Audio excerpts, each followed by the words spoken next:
study, right? Yeah. Should do it for thesis almost. The Exactly, exactly. called the debunking of Job. Debunking of Job. Yeah, do it for my thesis. Yeah. We need to understand that the Bible is, when it is written, it is, when we read the Bible, it is men's perspective of who God is. It's men's perspective of who God is. We are, people are writing in the Bible, in the scripture, what they think about God, who they think He is, what is His real character. And we need to understand all these guys, mostly in the Old Testament, got the perspective about God wrong. I mean, Job really got it wrong, and he confesses later on. And so, we cannot pick up and say, oh, Job is saying that so and so thing happened and it's all done by God. We can't say that is God's nature now, or get God's character now. So we need to understand Jesus came to unveil the character of God. And when Jesus, in Hebrews chapter 1 says, Paul says that Jesus was the express image of who God was. So when we see the cross, when we see Jesus, we see the real character of who God is. Therefore, it's so difficult. It is difficult to understand who God is until and unless you don't see the cross. So that's why I say many a time the cross is important. Jesus is important because it unveils who God is. He unveils your identity within Christ, your identity in God. So the way you see God is the way you will see yourself, the perspective of God. And many a times, Debbie keeps correcting me because of my the words that I use. Our morning meditation, needs to be internalizing, embodying that God. Therefore, we say, "I am Yodhe Vavhe Shalom. I am Yodhe Vavhe Nisi. I am Kadosh." So I am Yahweh Zuri. So when we say this, we are not saying that God is outside us. When we take the names of God, Elroy and Rapha, we are not looking at a God who is outside us and we are begging for healing from Him, but we are embodying that nature, that name of God, and we are manifesting it. So you see, Job was meditating on his fears. In early morning prayer, what we do is we meditate on who we are.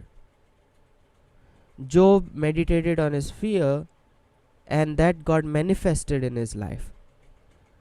In the morning prayer or the meditation prayer, we meditate on our identity of who we are. We are Yahweh Shalom. We are Yahweh Rapha. We are Yahweh Nisi. We are Yahweh Sitkeno. And as I'm saying I am, that will get manifested in my life, rather than, you know, meditating of who we are not. So who Yeah. we are not is an illusion, and that's what I preached last Sunday. Mm, It's an mm, illusion. Who we are not is an illusion, but who we are is the truth. Yeah, yeah. Okay. I have a question. yeah, go ahead, Um, Annie. can we what we discuss now Yeah, about what we meditate on and what we do in the morning that we are God? I mean, to bring the consciousness of God in our life. Can we tie it back to what happened in the Garden of Eden when Adam and Eve sinned, and to the cross, Yeah. and what happened at salvation? Because the typical teaching of salvation is that we are three-part beings. Our spirit is dead because of what Adam and Eve did, and we have to have salvation to get our spirit back. Yeah. And to in connection with God. So how does this tie in with Yeah. because I'm getting a bit confused with all this. Exactly. So let me It's a very yeah.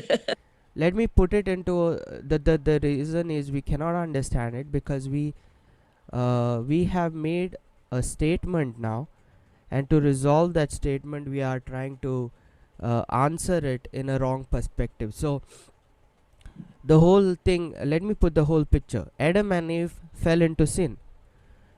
When I say Adam and Eve fell into sin, now everyone starts thinking they did something wrong, and because they did something wrong, God was separated. This is the old way of thinking, or the mainstream way of thinking.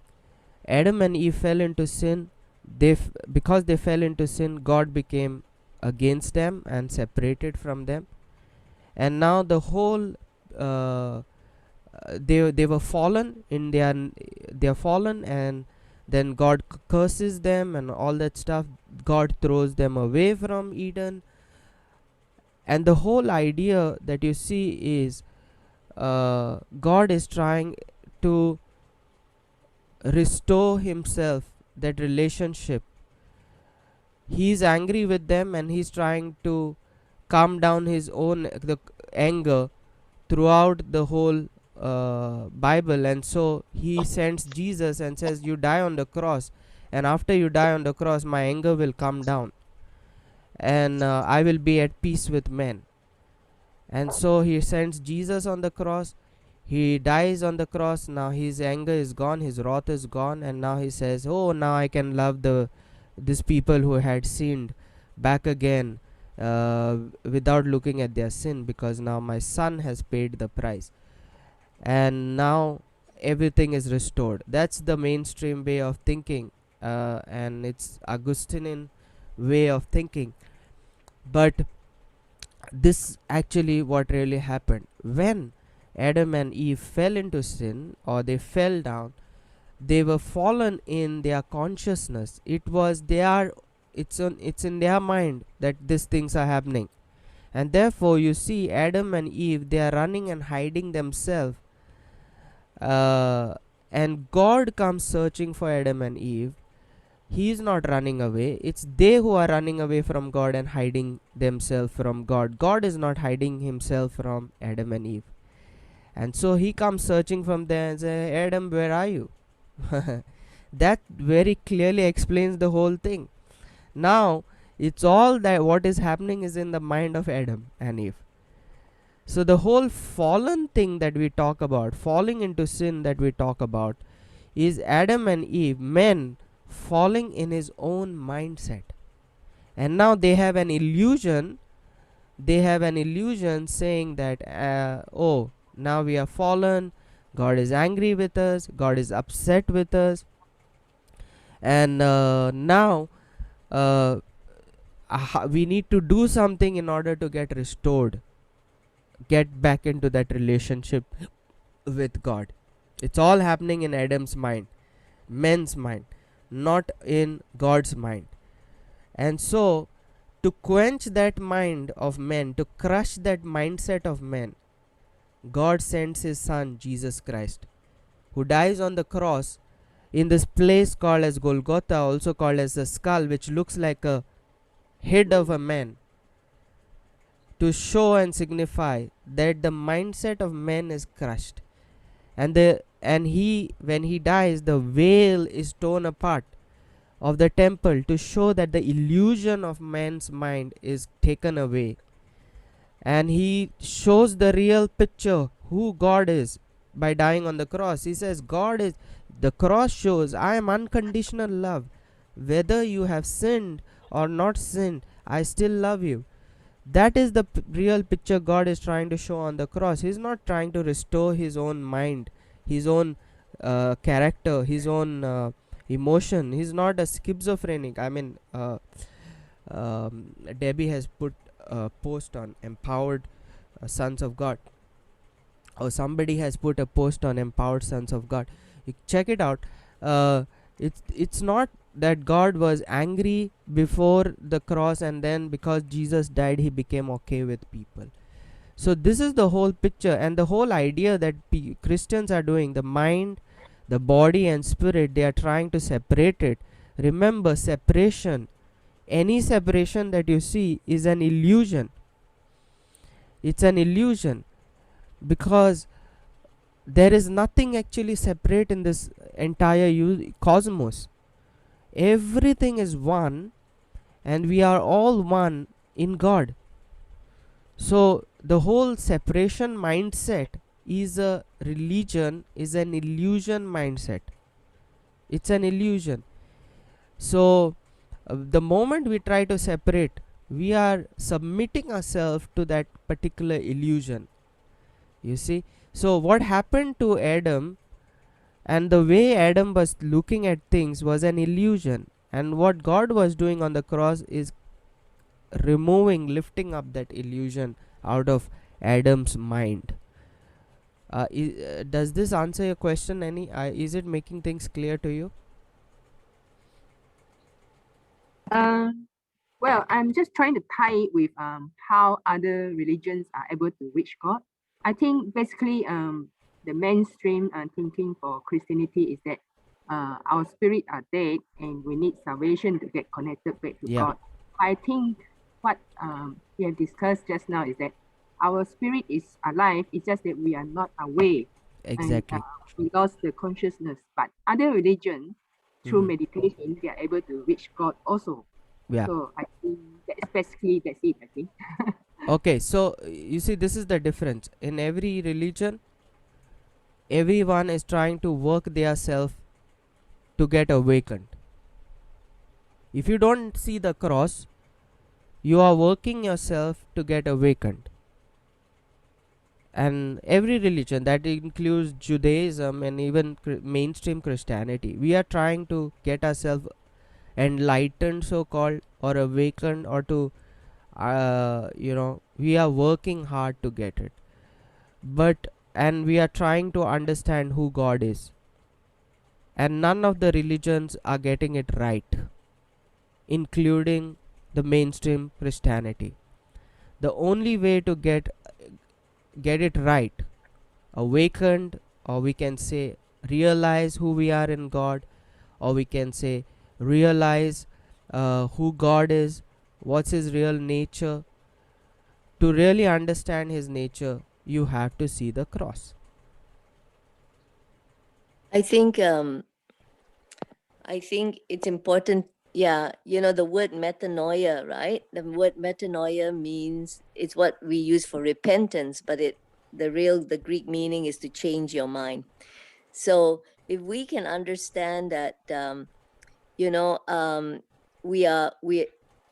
we talk about the three entities of body, soul, and spirit, and people try to like divide it, but it's really quite a oneness, and our spirits, it's like we have our own spirit. Everybody has their own spirit, but this spirit needs to be married or Bluetooth to God's spirit, and that awakening comes with that realization and the consciousness of God's spirit, and that's why a lot of times the question is what you call the psychic of men, who they think they are. That's why we keep talking about identity. That's why Jesus came, because Jesus is the divine incarnate man. He is the template for who we are, for who man is, not Adam. And that's why we always, people are always considering the so focused on Adam and the fall of Adam that they're not realizing the rise of the Christ, who Christ Yeah. is in us. And the word sin, even when you talk about sin, from the very beginning, the religion has it that it's a verb, right? It's something that you have done. So it's all about the eating of the apple, right? It's all about that. When actually, when you think about it, what really happened was that they partook of the knowledge of good and evil. It wasn't a case of disobedience, oh, they sinned because they disobeyed and they ate from that tree. No, no, no, no, no. The the issue here is that they drew their resource, they drew things for their life from the knowledge of good and evil. Obviously, it's not a literal snake and a literal apple and a literal, falling away. That's how, when you read the Bible literally, that's what happens. But when you read it like what is called allegorically, in other words, what does it mean for me? That means you, in there is an Adam and an Eve. Eve is the female part of all people, right? We all have an Eve, we all have an Adam, we all have a male, we all have a female in us. Now that female part is the part um that is submissive, that is like your the part of you that accepts and receives from the male. So the male part is like the thought, right? The thought is from the father, the seed, and it drops into the womb of the spirit, your psyche. And if you receive that, so the question is where that thought comes from. If it comes from the tree of life, which is Jesus and what um, God believes about you and who you are, then the harvest, the seed will birth a son, will birth something that is who you are, right? Who is exactly like God, who is exactly like your thought, whatever you decide you will manifest. But if the seed comes from the knowledge of good and evil, then the woman, that means the Eve part of you will birth a judgment, because knowledge of good and evil, that's what it does. It gives you good and evil where you have to judge. So that was the problem with the mindset. That was the problem with the conditioning, the mental condition that we were in. So that Exactly. is sin. Sin is missing the mark. That means forgetting who you are. For a moment there, Adam and Eve, like we do, sometimes in situations when we are faced with the good and evil of the doctor's report, or our situation of our finances, our relationship, all these things, we get into judgment and we self sabotage ourselves. We get into condemnation about ourselves or other people. We get into judgment, just like again the issue of Job. He drew from the knowledge of good and evil that his sons were doing something evil, right? And he judged them. He actually judged them that there would be a consequence on them. And therefore he was praying desperately every day for protection for his sons and things like that. Because when you pray for something, like you pray for protection, that means there is a situation of lack, right? That's why I pray for something. So all this to say, yeah, it is important to see, once you see Jesus as your template, you can go back to the Old Testament, and you know who you are. You can go back to the Old Testament. You can see Christ in all these stories. Then you understand where you are in that Adam and Eve story. You become uh, who you are in the Isaac, Jacob, Esau story. Who you are in all the stories. What other stories are there? Like the Abraham story, the Moses and Pharaoh story, the all these stories, in the Noah story, in the Abraham and Lot story. you suddenly all these stories in the Old Testament will reveal to you Christ in every situation, because all those Old Testament stories are uh, like parables, right? For everyday situations. I'll just go on a tangent right now, a little bit of a tangent. For example, yesterday I was in a discussion, in Mike's discussion, and somebody brought up this very interesting thing about the story of Esther. That you know that the government at that time, okay, it's related to our world situation. The government at that time had already put out a law, a decree. They couldn't go back on it. They couldn't change it. But then apparently, I mean, I was going to study the story today, but in that story, it was given to Esther after she revealed the thing, the plan. It was given to Esther to change that law. So imagine that in this situation that we're in, right? We might think like, oh, we are nothing, the government is doing this, the world, the world bodies are doing this. We are all led by America, and what America does and what Fauci does and what all these people do. I have to succumb. No, no, no, no, no. You are the Esther. We are the Esther, Amen. right? So do you see how powerful that is? We are not nothing. We are that son of God, which can turn things around because Yeah, the government is on his shoulders. The absolutely. government is on our shoulders. I was just blown away by that one. Wow. Awesome. Yesterday was like when I heard that, I went, whoo, so good. You know, Amen. that is really the truth of our being. Awesome. So I hope that encourages you. Yeah, that was too good, Debbie. Also, remember when we say it's not that the tree of knowledge of good and evil was bad, the whole idea about that separation, this is good, this is bad, let's separate both of them. Uh, that whole mindset of separation, that was the whole issue. So, sin is an illusion, guys, actually. Sin is an illusion. And in this illusion, what we say, we categorize things in good and bad and we try to separate it. And every time we separate ourselves from God and we say, this is God and this is me. And then we try to restore our separation. That everything that we think in our mind as separate is actually sin. It's an illusion. So sin is an illusion. It's not a real thing. It's an illusion of your identity,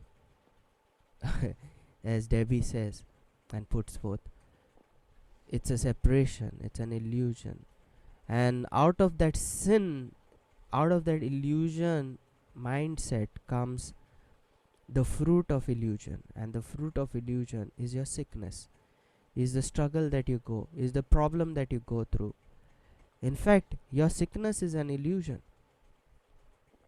You know, is your problem, your worries, all those things are illusions. They are of illusions, they are coming out of illusion, and that illusion will go away once we come to know the reality, the truth. It says, you shall know the truth and the truth shall set you free.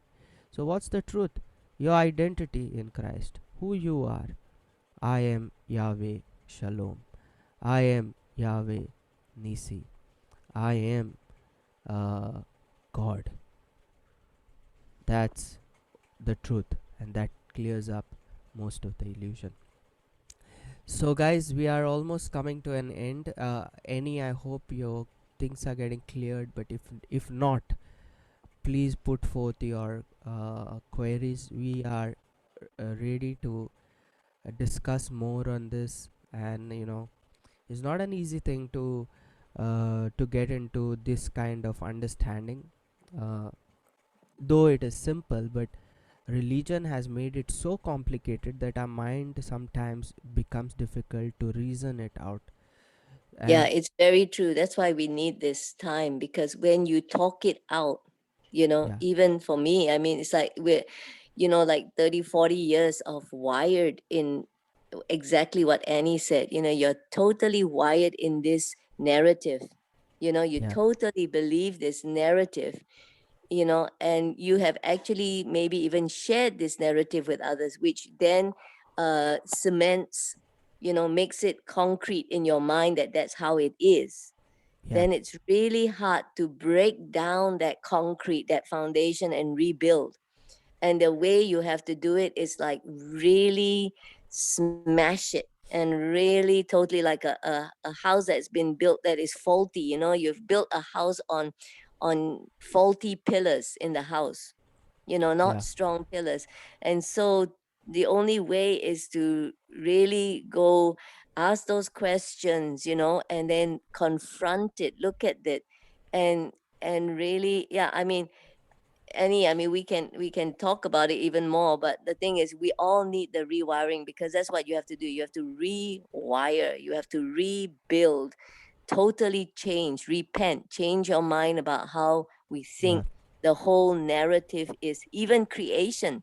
If you want to go, that's why the Wow Coach syllabus is going to be so good, because it's going to take you from the very basics. In Yeah. other words, smash down, go to the Wow Coach meetings with a very clear, open slate, and say, "Look, I'm ready to be to learn what's really fundamental and start to build my house again." That's Awesome. what's happening.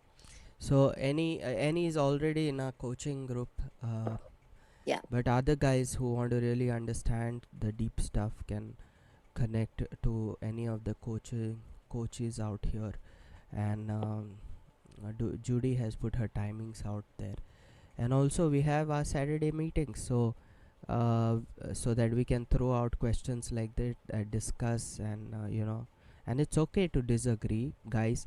It's okay to completely disagree. I mean, when people would tell about this, now I'm doing a ministry for around more than 14-15 years, and it's after 13 or 14 years that I'm coming into understanding all this stuff.